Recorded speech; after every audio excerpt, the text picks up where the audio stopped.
ప్రభువును రక్షకుడైన యేసుక్రీస్తు వారి యొక్క శుభనామములో మీ అందరికీ కూడా వందనాలండి, శుభాలు. మీరంతా కూడా బాగున్నారని, ఆరోగ్యంగా క్షేమకరంగా ఉన్నారని నేను తలుస్తున్నాను. ఈ ఉదయకాలం కొద్ది నిమిషాలు వాక్యం వినడానికి మన హృదయాలు సిద్ధపరచుకుందాం. మానవ జీవితంలో మనిషికి చాలా అపరిమితమైనటువంటి ఆశలు ఉంటాయి. మనిషి హ్యూమన్ బీయింగ్లో ప్రతి మనిషికి కూడా మానవుడు ఆశాజీవి అంటారు. మంచిదే, ఆశాజీవి వరకు బాగానే ఉంది. కానీ మనిషికి ఉన్నటువంటి ఆశలు అడి ఆశలైతే అది ప్రమాదకరం. మనిషికున్న ఆశలు దురాశలైతే అది ప్రమాదకరం. ఆశలు ఉండడం మంచిదే. అది ఎంతవరకు మంచి ఆశలు ఉన్నాయి, చెడు ఆశలు ఉన్నాయి, దురాశలు ఉన్నాయి. ఆత్మ సంబంధమైన ఆశలు ఉన్నాయి, శరీర సంబంధమైన ఆశలు కూడా ఉన్నాయి. ఆశల వల్ల చాలా జీవితాలు నాశనం అయిపోతున్నాయి. ఆశల వల్ల జీవితాలు పతనమైపోతున్నాయి. ఆశల వల్ల కుటుంబాలు కూలిపోతున్నాయి. అపరిమితమైనటువంటి ఆశల వల్ల కెరియర్ దెబ్బతింటుంది, వ్యక్తిత్వం దెబ్బతింటుంది, క్యారెక్టర్ దెబ్బతింటుంది, ఔన్నత్యం దెబ్బతింటుంది. నేను చెప్పే ప్రసంగం ఏంటంటే, మనము గనుక ఆశలు గనుక అదుపులో ఉంచగలిగినట్లయితే నీవు విజయ పదంలో వెళతావు. ఆశలు గనుక నీ కంట్రోల్లో ఉంచగలిగినట్లయితే నీవు శక్తిమంతుడిగా మారుతావు. ఒక పర్ఫెక్ట్ హ్యూమన్ బీయింగ్, ఒక పర్ఫెక్ట్ మ్యాన్గా నువ్వు మారగలుగుతావు. మనిషి జీవితంలో పుట్టుకొచ్చే ఆశలే, హృదయంలో నుంచి వచ్చేటువంటి ఆశలే మానవ జీవితాన్ని విపరీతమైన బుద్ధుల వల్ల మనిషి జీవితాన్ని పతనం చేస్తుంది. గలతీయులకు రాసిన పత్రికలో 5వ అధ్యాయం, గలతీయులకు రాసిన పత్రిక 5వ అధ్యాయంలో 22వ వచనములో ఫలమేమనగా, ఆత్మఫలము అనేది ఒకటి ఉంది. ఒక ఫ్రూట్ ఆఫ్ స్పిరిట్, ఆత్మఫలం. ఆత్మఫలములు అన్నాడా, ఫలం అన్నాడా? అంతే, ఆత్మఫలములు అని అనకూడదు. బైబిల్ జాగ్రత్తగా చదువుకోవాలి. ఆత్మఫలమే అన్నారు. ఆత్మఫలంలో 9 తొనలు ఉన్నాయి. బత్తాయి పండ్లు ఎన్ని తొనలు ఉంటాయి?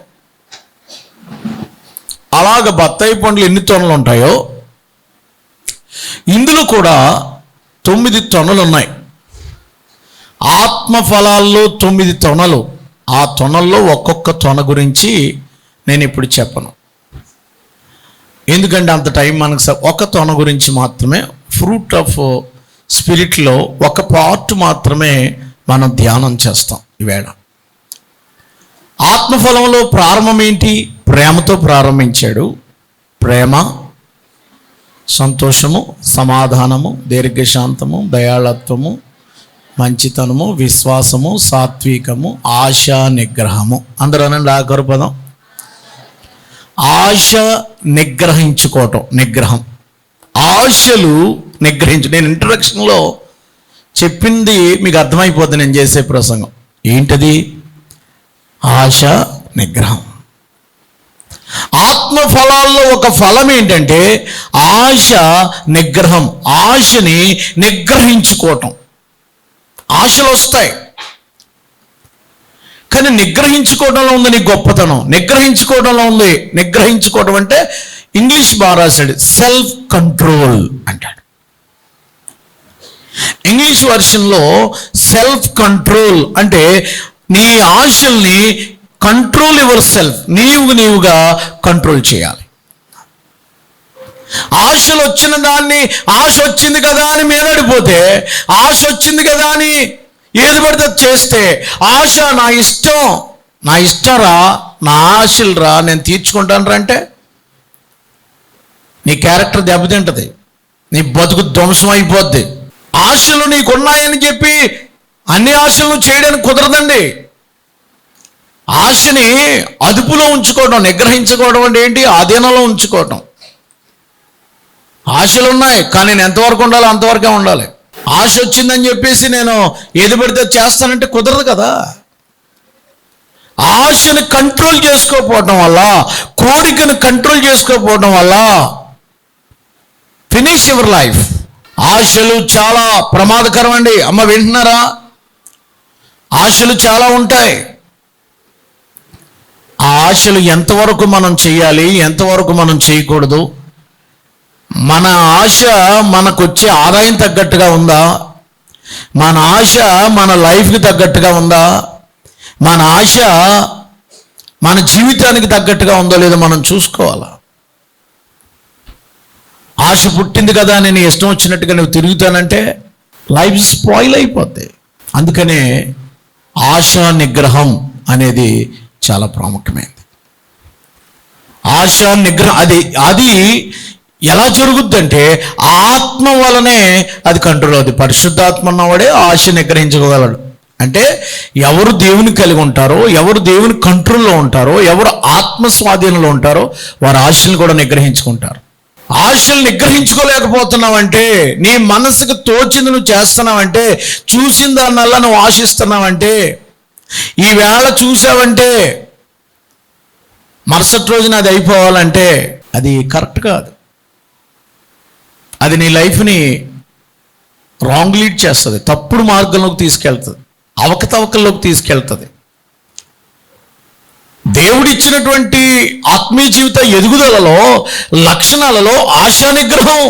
పేతురు పత్రికలో కూడా ఈ మాట ఉంది. ఒకసారి అది చూపిస్తాను మీకు. 2వ పేతురు పత్రిక 1వ అధ్యాయము 6వ వచనంలో రాశాడు. 2వ పేతురు పత్రిక 1వ అధ్యాయం 6. జ్ఞానమందు ఆశా నిగ్రహమును, ఆశా నిగ్రహమందు సహనమును, సహనమందు భక్తిని, భక్తి యందు సహోదర ప్రేమను, సహోదర ప్రేమ యందు దయను అమర్చుకోండి. అయా జ్ఞానమందు ఆశా నిగ్రహం, జ్ఞానంతో కూడిన ఆశా నిగ్రహం ఉండాలా. In knowledge, in ever self control. జ్ఞానంతో కూడిన ఆశ నిగ్రహం. ఆశను నిగ్రహించుకోలేని కుర్రోడిని నేను తిరుగుతాను. నీకు యవనేచ్ఛలు, యవన ఇచ్చలు అంటే ఆశలు, ఇచ్చలు అంటే కోరికలు, ఇచ్చలు అంటే ఆశలు. 70s వర్డ్స్ అనమాట. ఈ సినోనిమ్స్ అంటారు ఇంగ్లీష్లో అయితే, పర్యాయ పద. ప్రియులారా జాగ్రత్తగా నా మాట వినండి. ఆశలు అపరిమితము, కోరికలు అపరిమితము, కానీ అవి చాలా మనల్ని చాలా దుర్మార్గంలోకి తీసుకెళ్ళిపోతాయి. అందుకనే నువ్వు ఆశపడే ఆశ మంచి ఆశ, దురాశ చూసుకోవాలి. ఆశ విపరీతమైందైతే అది దురాశ. ఆశపడడం మంచిదే కానీ దురాశపడడం మంచిది కాదు. దురాశ దుఃఖానికి అని మనకు సామెతలు కూడా తెలుసు, బాగా చెప్తారే మీరు కదా. దురాశ ఏంటి? దురాశ కొన్ని దురాశలు చెప్పి నేను ముగిస్తాను. ఆశ మన కంట్రోల్లో లేకపోతే ఫలితాలు ఎట్లా ఉంటాయో నేను చెప్తాను, జాగ్రత్తగానండి. మనకి ఆశ నిగ్రహం ఉండాలి. మనకి ఇంద్రియ నిగ్రహము అన్నాడు చోట. 2వ తిమోతిలకు రాసిన పత్రిక 1వ అధ్యాయము 7వ వచనం చదవండి. 7వ వచనం, 6 అని చెప్పాను కదా, క్షమించండి. 7వ వచనం చదవండి. దేవుడు మనకి శక్తియు ప్రేమయు, ఏ నిగ్రహమా? ఇంద్రియ నిగ్రహము. ఏ నిగ్రహం? ఇంద్రియ నిగ్రహం అంటే ఇంద్రియాలు ఉంటాయి మనకి, పంచేంద్రియాలు అంటారు. ఏమంటే అంతేనా? చదువుకున్న వాళ్ళకి తెలియదు. పంచేంద్రియాలు, ఇంద్రియ నిగ్రహము. కళ్ళు, ముక్కు, నోరు, చెవులు చాలా కంట్రోల్గా ఉండాలి. అది ఇంద్రియ నిగ్రహం అంటే. నీ కన్ను సరైనదైతే నీ బతుకు బాగుంటుంది. నీ నోరు సరైన, నోరు కంట్రోల్లో ఉందా? కన్ను కంట్రోల్లో ఉందా? చెవి కంట్రోల్లో ఉందా? నీ నడక కంట్రోల్లో ఉందా? ఆశా నిగ్రహం. ప్రియులారా, నేను ఏం చెప్తున్నానంటే ఇంద్రియ నిగ్రహం, మనకు దేవుడు ఆత్మ ద్వారా ఇంద్రియ నిగ్రహించుకోవడం ఆశపడొద్దే, కానీ నిగ్రహించుకోవాలి. ఇది నేను చేయకూడదు, నేను దేవుని పెట్టినే. ఆశను నిగ్రహించుకోకపోతే ఏం జరుగుతుందో చెప్తాను, చూడండి. యాకోబు పత్రిక మొదటి అధ్యాయంలో 14వ వచనం నుంచి చదివితే మనకు అర్థం అవుద్దండి. ప్రతి వాడును తన స్వకీయమైన దురాశ చేత ఏడవబడి మరులు కొల్పబడిన వాడై శోధింపబడును. దురాశ గర్భాన్ని ధరించి పాపమును కనగా, పాపము పరిపక్వమై మరణమును కొనును. దురాశ ప్రెగ్నెంట్ అవుతుందట. దురాశ గర్భము ధరించి, గర్భము ఏం ధరించాడు? దురాశ గర్భము ధరించి పాపమును మరి కనగా, పాపము పరిపక్వమై ఏం కంటదట? మరణాన్ని. దురాశ, ఆశ ఉండొచ్చు, దురాశ. నీకు భార్య ఉంది, నీకు భర్త ఉన్నాడు, నీకు ఇంకా పెళ్లి కాల, టైం ఉంది, నీకు ఆశ తీర్చుకునే టైం ఉంది. అప్పుడే టెంప్ట్ అవుతావే, అప్పుడే దురాశలు పడతావే. నీ బాడీ నీ మాట ఉందా? ఇష్టం వచ్చినట్టు తిరుగుతుందా నీ బాడీ? 62 సంవత్సరాలు నీకు. నారాయణరావు తుని పట్టణానికి చెందినవాడు. 62 సంవత్సరాల వయసు కలిగినటువంటి నారాయణరావు అనేటువంటి ఆయన 13 సంవత్సరాలు కలిగినటువంటి వయసు గలటువంటి ఒక గురుకుల హాస్పిటల్లో పనిచేసేటువంటి అమ్మాయి దగ్గరికి వెళ్ళి, గురుకుల హాస్పిటల్లో చదువుకున్న అమ్మాయి దగ్గరికి వెళ్ళి, నేను వాళ్ళ తాతనని చెప్పి హాస్టల్లో నమ్మించి, మొన్న 21వ తారీఖున ఆ అమ్మాయిని బయటకు తీసుకొచ్చి ఇంజెక్షన్ చేయాలని, గంట ఇంజెక్షన్ చేయాలని తుని గురుకుల హాస్పిటల్ని తీసుకొచ్చి హంసవరం దగ్గర ఒక సపోటా తోటలోకి తీసుకువెళ్ళి ఆ అమ్మాయిని పాడు చేస్తే, 13 సంవత్సరాలు 8th క్లాస్ చదువుతున్న అమ్మాయి, ఆ అమ్మాయి ఇతను కూడా వెళ్ళడం, అక్కడ రైతు చూసి, ఏం చేస్తున్నావు ఇక్కడ అని అంటే, ఆ అమ్మాయి డ్రెస్ మార్చుకోవడం లైవ్లో చూపించారు. అందరూ అన్ని సోషల్ మీడియాలో విపరీతంగా, ఆంధ్ర తెలంగాణలో విపరీతంగా స్క్రోలింగ్ అయిపోయింది. అది నేనేం చెప్తున్నాను తెలుసా?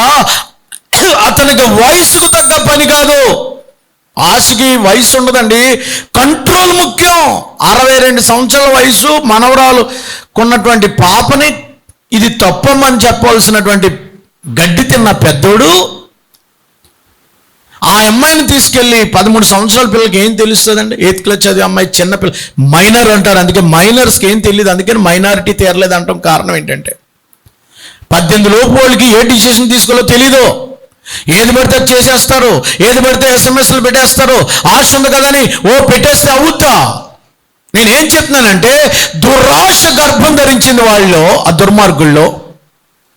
ఎప్పుడైతే గర్భం ధరించిందో ఒకసారి కాదట, 2 సార్లు కాదట, 4 సార్లు తీసుకెళ్ళాడట. అలాగా ఈ హాస్టల్ కూడా చాలా గురుకులం కూడా నేను తప్పు అంటున్నాను. ఎందుకంటే వచ్చినాడు ఎవడో తెలుసుకోకుండా, లేకపోతే పొలిటికల్ ఇన్ఫ్లుయెన్స్ ద్వారా తీసుకెళ్ళిపోతున్నాడా, లేకపోతే ఎలా తీసుకెళ్తున్నాడో, అతను ఎవరబ్బాయి ఏంటి అని తెలుసుకోకుండా వీళ్ళు ఏం చేశారంటే వదిలిపెట్టేశారు. అప్పుడే 3 సార్లు తీసుకెళ్ళాడట. అలాగా ఇది 4వసారి అని చెప్తుంటే సిగ్గులేదు. పాపకేమో అలవాటు చేశాడు. ఆ పాపకేం తెలుస్తుంది? వయసు ఎరగని పాప, తల్లిదండ్రులు లేని పిల్ల, ఎవరో తాత కాళ్ళు చేతులు పనిచేయవు, మామ అడుక్కుని పెంచుతుంది. ఒక SC వర్గానికి చెందినటువంటి అమ్మాయి కదూ, తీసుకెళ్ళి నువ్వు ఇష్టం వచ్చినట్టు పాడు చేసి తీసుకొస్తావు. దురాశ ఏం చేసిందంటే గర్భము ధరించింది. ఏం కన్నాడు? పాపానికి అన్నాడు. పాపం ఏమైంది? వినండి. ఈ రాత్రి స్క్రోలింగ్ అయిపోయింది. ఈ స్క్రోలింగ్ చూసి పోలీసులు వాళ్ళే కేసు ఫైల్ చేసి అతన్ని పట్టుకుంటుంటే చిత్త కొట్టారు, ఊరోళ్ళంతా కొట్టారు. ఆ రాత్రి 10:30కి ఏం జరిగిందో మనకు తెలియదు, కానీ తెల్లవారుటప్పటికి అతడు శవమై ఉన్నాడు. చచ్చిపోయాడు నారాయణరావు. ఇప్పుడు లేడు. నిన్న బాగున్నాడు వాడు. నేను ఎవరిని అనుకున్నాను? నిన్న బాగున్నాడు, ఆరోగ్యంగా ఉన్నాడు, ఇంకా వయసు ఉంది, అన్నీ ఉన్నాయి. దురాశ గర్భము ధరించి పాపము కనుక ఆజ్ఞ అతిక్రమమే పాపము, పాపం వల్ల జీతము మరణం కన్నాడు. మరణం వచ్చింది అతనికి. అరే, లైఫ్ అంతా స్పాయిల్ అయిపోయింది కదా. ఒక్క చిన్న కోరిక కోసం, ఒక చిన్న అలవాటు కోసం ఒక అమ్మాయి లైఫ్ పాడు చేశాడే. పోనీ ఆడు బతికాడా? బతికితే సమాజం వాడిని బ్రతకనిస్తుందా? చచ్చిపోయాడండి. ఎలా చచ్చాడో నాకు అనవసరం, నేను దాన్ని ఇన్వెస్టిగేషన్ చేయను, లేదా నేను ఎవరినో అన్న. కానీ పాపం వల్ల వచ్చే జీతము అది ఎలాగైనా మరణమే. వాడు చచ్చాడా ఇంకొకటి చంపాడా మనకు అనవసరం. కానీ పాపం వల్ల వచ్చే జీతం ఏంటండి? ఆశ ఉంది కదా అని పరుగులు ఎత్తావా? 8th క్లాస్ పిల్లలు, 8, 9, 10 తరగతి పిల్లలు సెక్షువల్ డిజైర్స్కి వెళ్ళిపోతున్నారండి వేళ. హై స్కూల్ నుంచి పాపాలు మొదలు పెడుతున్నారు వేళ. ఆశకి అంతా లేదా? నీ పిల్లలు ఎక్కడ తిరుగుతున్నారో చూసుకో దయచేసి. నీ బిడ్డ ఎవరితో సాంగత్యం చేస్తుందో చూడు, నీ బిడ్డ ఎవరితో సెల్ ఫోన్ మాట్లాడుతుందో చూడు, నీ బిడ్డ చాటింగ్ ఎవరితో చేస్తుందో చూడు. నువ్వు పడుకుని బాగానే ఉన్నావు, స్కూల్కి వెళ్ళింది అనుకుంటున్నావు, బిడ్డ పాడైపోయింది. వారంలో జరిగిన ఇన్సిడెంట్ నేను ఆలోచిస్తున్నప్పుడు అరే ఏంటిది? ఒక్కసారి మనం ఆశను ఏం చేసుకోవాలి చెప్పండి? కంట్రోల్. ఏం చేయలేమ్మా? ఆశ నిగ్రహము. అమ్మ ఏంటి బాబు, ఏముండాలి మనకి? ఆశ నిగ్రహించుకోవాలి. ఆశ నిగ్రహించుకుంటేనే నీ లైఫ్లో విజయం చూస్తావు, నీ లైఫ్లో సక్సెస్, నీ లైఫ్లో ఒక డిగ్నిటీ అంటారు కదా, డిగ్నిటీ, ఆ డిగ్నిటీ కనబడుతుంది. ఎవరైతే ఇక్కడ సెల్ఫ్ కంట్రోల్గా ఉంటారో, గతాన్ని వదిలేయండి, ఈ వేళ నుంచి నిన్ను డిగ్నిటీలోకి తీసుకొచ్చేది ఏంటంటే నీ సెల్ఫ్ కంట్రోల్. నీ యొక్క జీవితాన్ని ఆశలు నిగ్రహించుకోవాలి. భార్య ఉంటుండగా వేరే అక్రమ సంబంధాలు పెట్టుకోవడం ఏంటిది? ఆశా నిగ్రహం ఉన్నదా నీకు అసలు? వైఫ్ ఉంటుండగా ఇంకొక అమ్మాయితో. అందుకనే బైబిల్లో 10 ఆజ్ఞల్లో ఒక ఆజ్ఞ అంటే తెలుసా? నీ పొరుగువాని భార్య అని నీవు ఆశించకూడదు. ఏం చేయకూడదు? నీ పొరుగువాని భార్యను ఏం చేయకూడదు బైబిల్లో? నీ పొరుగువానిది ఏది ఆశ ఏమిటమ్మా? అక్కడ ఏముంటుంది? 10 ఆజ్ఞలు ఏంటి? నీ పొరుగువానిది గాడిదనైనను, నీ పొరుగువాని ఇల్లు ఆశింపకూడదట, నీ పొరుగువాని భార్యను ఆశింపకూడదట. ఏమా? అతను దాసునైనను, దాసీనైనను, ఎద్దునైనను, గాడిదనైనను నీ పొరుగువానులకు దేనిని ఆశించొద్దు అన్నాడు దేవుడు. పొరుగువాడిది దురాశ అంటారు దాన్ని. పొరుగువాడిది ఆశించేది దురాశ. ఏమండి, దురాశలు ఏం చేస్తే తెలుసా మీకు? ఏడవబడి అన్న చూడండి, అక్కడ ఏముంది? అక్కడ యాకోబు పత్రికలో 1:14 వచ్చిన ఏడవబడి అంటే ఈడ్చుకెళ్ళిపోద్దంట. దురాశలు ఒక ఊబిలోకి లాక్కెళ్ళిపోయి గొర్రెని కషాయం లాక్కెళ్ళిపోయి అందులో ముంచేస్తుంది. ముంచేసింది కదా ఆ చిన్న చెడ్డ అలవాటు. ఫ్యామిలీ మొత్తం డ్యామేజ్ కదా. ఎలా చూస్తారు ఫ్యామిలీస్ని అందరినో? ఫ్యామిలీని కూడా అతన్ని బట్టి కులం చెడింది అన్నట్టుగా ఉంటుంది అనమాట. మళ్ళీ కులం కార్డు కూడా వాడాడు ఆయన. ఎంతవరకు చెప్పుకోవడానికి సిగ్గులేదు. ఎలాంటి వాళ్ళ ఎలా ఈ టైప్ వాళ్ళని అనుకోరా? జాతికే నష్టం తెస్తావు నువ్వు. అసలు చచ్చాడు మరుసటి రోజు. నేనేమంటున్నానంటే పాపం వల్ల వచ్చే జీతం ఏంటమ్మా? అందుకనే ఆశను కంట్రోల్ చేసుకోండి.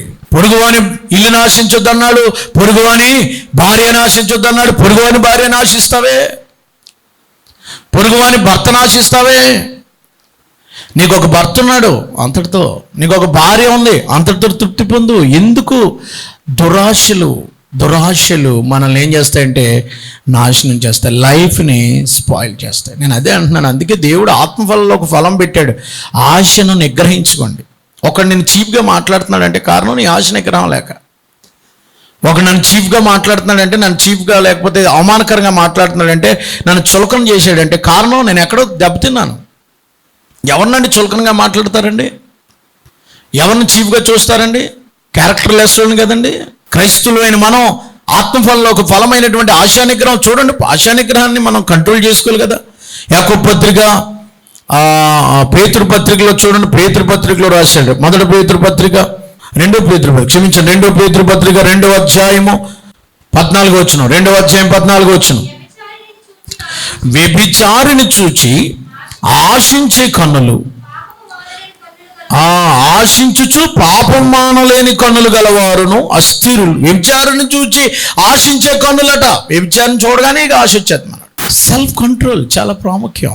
6 నెలల పాపతో ఆ భార్య భర్తలు, దైవజనుడు చెప్పాడు, 6 నెలల పాపలతో ఆ భార్య భర్తలు వచ్చి బోరున ఏడుస్తున్నారట. పుట్టింది 6 నెలల పాప. అయ్యా, పాపకి టెస్ట్ చేశారు, నాకు టెస్ట్ చేశారు, నా భార్యకి టెస్ట్ చేశారు, ముగ్గురికి HIV ఎయిడ్స్ రోగం వచ్చింది. అంటే ఆశలకు హద్దు లేదనమాట. ఆ భర్త ఇష్టానుసారంగా తిరిగి ఉండాలి, లేకపోతే ఆ భార్య అన్న తిరిగి ఉండాలా. వీళ్ళిద్దరూ తిరిగారు. ఈ పాప ఏం చేసిందంటే 6 నెలల పసికందుకు కూడా ఎయిడ్స్ కదా. విచ్చలవిడివైన ఎయిడ్స్ అనేది అంటు రోగం కాదు, విచ్చలవిడివైనటువంటి శృంగారం వల్ల, సెక్షువల్ ఇష్యూస్ వల్ల, సెక్షువల్ రిలేషన్స్ వల్ల ఆ వ్యాధి వస్తుంది. ఆంధ్ర రాష్ట్రంలో ఎయిడ్స్ లేని ఊరు లేదట. కోనసీమ జిల్లాలో, ఆంధ్ర రాష్ట్రంలో కోనసీమ జిల్లాలో ఎయిడ్స్ క్యాపిటల్ సిటీ అంటున్నారు దీన్ని. ఎయిడ్స్ క్యాపిటల్గా ఉందంటే ఇది చూడండి ఎంత దారుణం. అంటే ఇక్కడ ఏమేమన్నమాట, నియమ నిబంధనలు లేవు, అదుపు ఆజ్ఞలు లేవు, ఎవరికి కోరికొస్తే వాడు ఇష్టం వచ్చినట్టుగా తిరిగి అందరూ రాంగ్ రిలేషన్ ఉన్నారని అర్థం కాదు. ఇది గూగుల్ సెర్చ్ చేసి చూడండి ఏమొస్తుందో. వివాహం అయిన తర్వాత నీవు పరాయి పురుషుడితో, వివాహం అయిన తర్వాత నువ్వు పరాయి స్త్రీతో సంబంధం పెట్టుకోవటం వల్ల, నీ ఆశల వల్ల నీ జీవితం నాశనం అయిపోతుంది. ఆశ, దురాశ నేను ఎక్కడ తీసుకెళ్తుందంటే మరణం వరకు తీసుకెళ్తాను. అది నేను చెప్పదలుచుకుంది ఈవేళ. ఒక వ్యక్తిని నేను బయట చూపించాను, బైబిల్ నుంచి కూడా చూపిస్తాను, వినండి. ఆడికి కళ్ళు మూసుకుపోయినాయి, వరుసవావిలు తెలియనటువంటి దుర్మార్గుడు ఎవరి మీద కొన్నేసాడంటే సొంత చెల్లి మీదే కొన్నేసాడు. తల్లులు వేరు, తండ్రి ఒక్కడే. తండ్రి ఏమన్నా మామూలుడు అనుకుంటున్నారా? దావీదు మహారాజు. ఆయనకు పుట్టిన 11వ కుమారుడే అమ్నోన్. అతనికి ఒక దురాశ పుట్టింది. ఎవరి మీద అంటే అతని చెల్లి మీద. ఆవిడ సౌందర్యవంతురాలట, బహు సౌందర్యాన్ని చూసి చెల్లి మీదే కొన్నేసిన దుర్మార్గుడు. 2వ సమూయేలు గ్రంథము 13వ అధ్యాయంలో అతడు పాపం చేసిన స్థితి కనబడుతుంది. ఆ దురాశ, కామదురాశల చేత, కామాతురత చేత ఎప్పుడైతే కొన్నేసాడో, ఆ దురాశ పడ్డాడో, మంచాన్ని పెట్టేశాడు. ఎవడో సలహా ఇచ్చాడని ఆనందం మానేశాడు. దావీదు చూడ్డానికి వచ్చాడు. ఎరా ఎందుకు అలాగైపోయారంటే, నాన్న ఇంక నేను చచ్చిపోతాను కాబట్టి నాకు చెల్లిని ఒకసారి వచ్చి వంట చేస్తే వంట తినే చచ్చిపోతాను అన్నాడు. నిజమే కాబోలని ఇంటికి వెళ్ళి, అమ్మా తామారు, అమ్మాయి పేరు తామారు, అన్నయ్య బాగోలేదమ్మా ఒంట్లో, వాడికి ఏదైనా రొట్టెలు తయారు చేసి పెట్టామాడు, అన్నం తింటలేదు, నువ్వు చేసినవి తింటాడట ఇల్లు. అప్పుడే 20 రోజులు ఏందాడు, భోజనం చేయలేదు, చిక్కిపోయాడమ్మా, నువ్వు వెళ్ళి కాస్త అడిగి మంచి మంచి రొట్టెలు తయారు చేసి పెట్టామా అంటే వెళ్ళాడు. రొట్టెలు తయారు చేసింది, తలుపులేసేసాడు. రొట్టెలు పట్టుకెళ్తే, అన్నా ఇటువంటి జారత్వం మన ఇశ్రాయేల్లో జరగదన్నా, అన్నా నన్ను అవమానపరచకన్నా, అన్నా నాన్నతో మాట్లాడన్నా ఒకసారి అని అంటే అతడు వినలేదు. బలవంతం చేశాడు, బట్టలు చించాడు, పాడు చేశాడు. అంతటితో ఊరుకోలేదు, బయటికి గెంటేశాడు. తల మీద ముసుకేసుకుని రోడ్డు మీద కూర్చుని ఏడుస్తుంది. అబ్షాలోము వచ్చాడు, సొంతన్న, ఇద్దరు ఒక తల్లికి పుట్టినోళ్ళు. అబ్షాలోము వచ్చాడు, చెల్లి నీకు అవమానం జరిగింది కదా, నాకు అర్థమైంది, ముసుకేసుకున్నారంటే ఇశ్రాయేల్లో అవమానం జరిగిందని అర్థం. నీకు అవమానం జరిగింది కదా, రా వచ్చి అన్నాయి కదా, ఇక్కడేం గొడవ, ఇంటికి వెళ్ళిపోదాం. ఇంటికి తీసుకెళ్ళిపోయాడు. ఆవిడ గదిలో పడి ఏడుస్తుంది. అన్నా నా జీవితాన్ని పాడు చేయకన్నా, నన్ను ఎవరు ముట్టుకుంటారన్నా అని ఏడుస్తుంది. నా కన్యత్వాన్ని పాడు చేయకన్నా, రాకుమారిని కదన్నా, ప్రిన్సెస్ కదన్నా నేను అని అంటే వినలేదు వాడు. 13వ అధ్యాయం 14వ వచనంలో పాపం చేశాడు. 2వ సమూయేలు గ్రంథము 13వ అధ్యాయం 14వ వచనంలో పాపం చేశాడు. 33వ వచనంలో చచ్చిపోయాడు. 33వ వచనం చదవండి. 14వ వచనం చదువుతారు, 33వ వచనం చదువుతారు, తీసి చదవండి ఏముంది అక్కడ. 14వ వచనంలో అతడు ఆమె మాట వెనక ఆమెను బలవంతము చేసి అవమానపరిచి శయనించెను. 33వ వచనం పాపం చేశాడు. అక్కడ దురాశ, అక్రమము, అన్యాయం చేశాడు. 33వ వచనం